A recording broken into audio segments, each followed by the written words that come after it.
आज तुम्ही गार्डनला गेलात, संध्याकाळी चालायला गेलात, सकाळी चालायला गेलात, माणसे टेन्शन मध्ये फिरतात.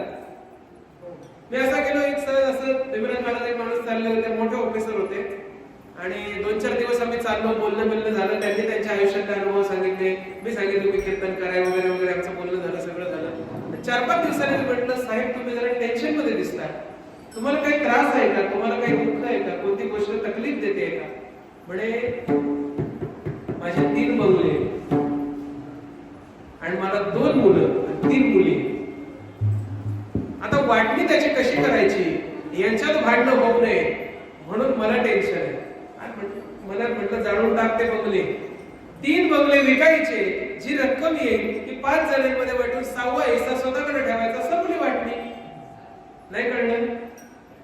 3 बंगले विकायचे, त्याचे 6 हिस्से करायचे, 5 मुलांना द्यायचे, एक स्वतःला ठेवायचं, निघायचं देवाच्या नामस्मरणाला.